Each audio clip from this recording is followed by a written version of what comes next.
Hello అందరికీ నమస్తే. Welcome to our Gopishwar circle.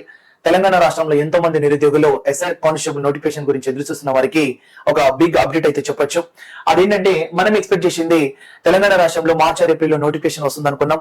But ఇప్పటికైతే ఒక న్యూస్ లో రాష్ట్ర హోంశాఖ ఏం చెప్పింది అంటే రాష్ట్రంలో 17,992 పోలీస్ ఉద్యోగాలు త్వరలో నోటిఫికేషన్ అనేది మనం న్యూస్ చూస్తున్నాం. మరి ఇక్కడ చూడండి, మనం ఇంత ముందు 14,000 సంబంధించిన వేకెన్సీస్ అనేది మనం విన్నాం. బట్ ప్రజెంట్ అయితే రాష్ట్ర హోంశాఖ అనేది 17,992 పోలీసు ఉద్యోగాలకు సంబంధించి అంటే డిఫరెంట్ కేటగిరీలో ఉన్నాయని వేకెన్సీస్ ఉన్నాయని చెప్పింది. మరి ఒక్కసారి చూద్దాం ఆ న్యూస్ ఏంటనేది. రాష్ట్ర హోంశాఖలో ఖాళీల భర్తీకి ప్రభుత్వం కసరత్తు చేస్తుంది. మరి ప్రస్తుతం వివిధ కేటగిరీలో 17,992 ఉద్యోగాలు ఖాళీగా ఉన్నట్లు అధికారులు గుర్తించారు. వీటి భర్తీకి ప్రతిపాదనలు సిద్ధం చేసి కేబినెట్ సబ్ కమిటీకి పంపారు. ప్రభుత్వం అనుమతి ఇవ్వగానే నోటిఫికేషన్ వెలువడే అవకాశం ఉంది. అలాగే ఎస్ఐ పోస్టును జోనల్ నుంచి రాష్ట్ర స్థాయికి మార్చాలని సూచించారు అనేది మనకు ఒక న్యూస్ అయితే చూస్తున్నాం. మరి ఇక్కడ చూడండి, మనకు ఒకటి అది మనకు థ్యాంక్స్ చెప్పుకోవాలి గవర్నమెంట్ కి. మనం ఇప్పటిదాకా 14,000 సంబంధించిన పోస్టులని మనం అనుకుంటున్నాం. బట్ ఇప్పుడు ఏంటంటే ఆ వేకెన్సీస్ అనేది 17,992. అంటే ఇప్పటికీ మన గవర్నమెంట్ తెలంగాణ గవర్నమెంట్ అనేది 2015 నోటిఫికేషన్ కావచ్చు, 2018 నోటిఫికేషన్ కావచ్చు, 2022 నోటిఫికేషన్ కావచ్చు. మరి ఈ 3 నోటిఫికేషన్ అనేది భారీగానే చెప్పొచ్చు. ఫస్ట్ 2015 లో మనకి 2015 లో 12,000 సంబంధించిన పోస్టులు అయితే ఇవ్వడం జరిగింది. 12,000 సంబంధించిన పోస్టులు అయితే ఇవ్వడం జరిగింది. అదే విధంగా 2018 లో కూడా మనకి 16,000 సంబంధించిన నోటిఫికేషన్ అయితే ఇవ్వడం జరిగింది.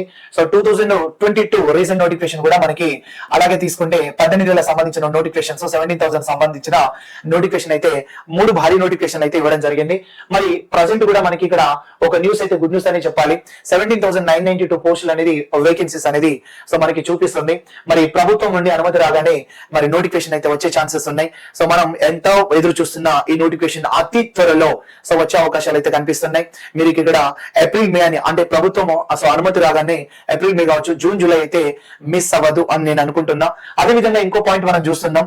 ఇక్కడ ఎస్ఐ పోస్టులను జోనల్ నుంచి రాష్ట్ర స్థాయిగా మార్చాలని సూచించారు అన్నారు కదా. మరి ఒకసారి ఇక్కడ అసలు ఈ జోనల్ వ్యవస్థ నుండి ఎందుకు తీసేయాలనుకుంటున్నా అనేది ఇంకా మనం క్లారిటీగా సరే తెలుసుకుందాం. అంటే ఇక్కడ జోనల్ నుంచి రాష్ట్ర స్థాయికి ఎస్ఐ పోస్టు అసలు ఏంటి వివాదం అంటే ఒక న్యూస్ అయితే ఇచ్చిండు. విద్యా ఉద్యోగాలలో స్థానికులకు అవకాశం కల్పించడానికి ఉమ్మడి రాష్ట్రాన్ని 6 జోన్లుగా విభజించారు. కరెక్టే. అంటే స్థానికంగా జోన్ వైజ్ గా చూడండి. విద్యా ఉద్యోగాల్లో స్థానికులకు అవకాశం కల్పించడానికి రాష్ట్రాన్ని మొత్తం 6 జోన్లుగా విభజించారు. మరి ఎస్ఐ పోస్టును జోన్ల స్థాయికి కేటాయించారు. కరెక్టే.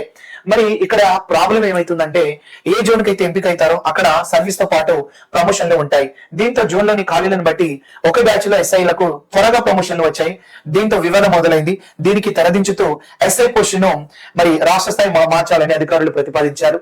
అంటే ఫర్ ఎగ్జాంపుల్ ఇప్పుడు ఏదైనా మీరు ఇప్పుడు చార్మినార్ గానీ, సిరిసిల్ల గానీ, ఏదైనా కాళేశ్వరం జోన్ గానీ తీసుకుంటే ఏమవుతుందంటే దీని క్లారిఫికేషన్ ఏంటి అని అంటే జోన్లుగా డివైడ్ ఇస్తే అక్కడ ఆ జోన్ సంబంధించిన స్థానికులకైతే ఉద్యోగాలు అయితే అవకాశాలు ఎక్కువ ఉంటాయి. రాష్ట్ర స్థాయికి వచ్చేసరికి అయితే అంటే మొత్తం రాష్ట్రం మొత్తం పోటీ పడాల్సిన అవసరం ఉంటుంది. మరి దానివల్ల మళ్ళీ ఒక నెగిటివ్ ఉంది. ఏంటి మైనస్ ఏంటి అని అంటే సపోజ్ ఒక ఇక్కడ చార్మినార్ జోన్ కావచ్చు, సిరిసిల్ల జోన్ అనుకుందాం. ఒక సిరిసిల్ల జోన్ ఉంది అనుకోండి, అదే విధంగా ఒక కాళేశ్వరం జోన్ ఉంది అనుకోండి. అంటే ఇప్పుడు ఆ ఇద్దరికి సేమ్ పోస్ట్ ఎస్ఐ పోస్ట్ వచ్చింది. బట్ ఇక్కడ వేకెన్సీని బట్టి ఆ కాళేశ్వరం జోన్ ఎస్ఐ కొట్టిన వ్యక్తికి అయితే ప్రమోషన్ తొందరగా వచ్చింది. సపోజ్ సిరిసిల్ల వ్యక్తికి సేమ్ బ్యాచ్ ఆ ప్రమోషన్ రాలేదు. ప్రమోషన్ లో మనకి వేకెన్సీని బట్టి చేంజెస్ ఉన్నాయని చెప్పేసి, అభ్యంతరాలు వస్తాయని చెప్పేసి ఎస్ఐ పోస్టులను రాష్ట్ర స్థాయిగా మార్చాలని ప్రభుత్వ అధికారులు అయితే ఆలోచిస్తున్నారు. మరి అది ఎంతవరకు క్లారిఫికేషన్ ఎంతవరకు అది చేస్తారనేది మనం కూడా గమనించాలి. కానీ విద్యార్థులారా ఇప్పటికైనా మీరు ఆలస్యం అయితే చేయకండి. ఎందుకంటే మనకి వేకెన్సీ పోస్టులు అనేది మనకు కళ్ళ ముందు కనిపిస్తున్నాయి. 17,000 18,000 పోస్టులు, నియర్లీ 18,000 పోస్టులు వేకెన్సీస్ తోటి నోటిఫికేషన్, ఒక భారీ నోటిఫికేషన్ అయితే రాబోతుంది. ప్రతి ఒక్కరూ ఆలస్యం చేయకుండా మీ సబ్జెక్టుల పైన ఎన్ని సబ్జెక్టులు సిలబస్ చూడండి, ఎన్ని సబ్జెక్టులు ప్రిపేర్ అయితే ఎంత స్కోర్ చేస్తే లాస్ట్ టైం కట్ ఆఫ్ ఎలా ఉంది, ఆ కట్ ఆఫ్ ని బట్టి ముందుకెళ్ళండి. ఏ మాత్రం నెగ్లెక్ట్ చేసినా మరి ఈ నోటిఫికేషన్ కూడా మీరు మిస్ అయ్యే అవకాశాలు చాలా కనిపిస్తాయి. ఏ మాత్రం ఆలస్యం చేయకూడదు. నువ్వు నెగ్లెక్ట్ చేస్తున్నావు అంటే నీ పక్కనికి ఛాన్స్ ఇస్తున్నట్టు. ఏ మాత్రం కూడా ఆలోచించకుండా ప్రతి ఒక్కరు మీరు ఏదైతే లక్ష్యాన్ని పెట్టుకున్నారో ఆ ఎస్ఐ అని ప్రిపేర్ అవ్వాలి. అందులో కానిస్టేబుల్ గన్ షాట్ వస్తుంది. ఏ లక్ష్యాన్ని అయితే నువ్వు ఎంచుకొని ఒక సిటీ లెవెల్, ఒక డిస్ట్రిక్ట్ లెవెల్ ఏదైతే నువ్వు ఇంటి నుండి బయలుదేరినావో ఆ పోస్ట్ నువ్వు ఖచ్చితంగా కొట్టే తీరాలి. మరి అది చేయాలి అని అంటే ఆ లక్ష్యం నీకు అంటే సాధించాలి, సక్సెస్ అవ్వాలి అని అంటే ఖచ్చితంగా నీ స్టడీ పైన ఫోకస్ చేయి. సిలబస్ ఏంటిది, ఎక్కడ ఎలా డెప్త్ ఉంది, ఎక్కడ ఏ రకంగా సబ్జెక్ట్ చదువుతున్నారు, ఎక్కడ కంటెంట్ ఇంపార్టెంట్ ఉందనేది అబ్జర్వ్ చేసి మీరు ప్రతి ఒక్కరు ఇప్పటికి కూడా టైం వేస్ట్ చేయకుండా, మనకు ఒక టైం 1 year అయితే ఉండబోతుంది, ఆ 1 year లో గన్ సెట్ గా సిలబస్ కవర్ చేసుకొని నువ్వు జాబ్ కొట్టి పడేయాలి. సో నువ్వు సక్సెస్ కావాలంటే ఇప్పటి నుండే మారు, ఇప్పటికైనా నువ్వు చేంజ్ అవ్వకుంటే ఎప్పటికీ సక్సెస్ కాలేవు. సో అందుకోసం గమనించి, సో నీ ఏదైతే నీ జీవితం, నీ భవిష్యత్ ఏదో ఇప్పటి నుండే నిర్మించుకోవడానికి కష్టపడడానికి సో రెడీ అవ్వు. ఓకేనా? మరి ప్రతి ఒక్కరికి నేను చెప్పేది ఏంటంటే, మరి అర్థమెటిక్ రీజనింగ్ అనేది మనకి maths part very important constable లో. మరి ఆ మ్యాథ్స్ పార్ట్ మీరు నేర్చుకోవాలనుకుంటే మన గోపిషర్ సర్కిల్ యాప్ లో మరి అర్థమెటిక్ రీజనింగ్ కోర్సెస్ అయితే, ఆన్లైన్ క్లాసెస్ అయితే అవైలబుల్ గా ఉన్నాయి.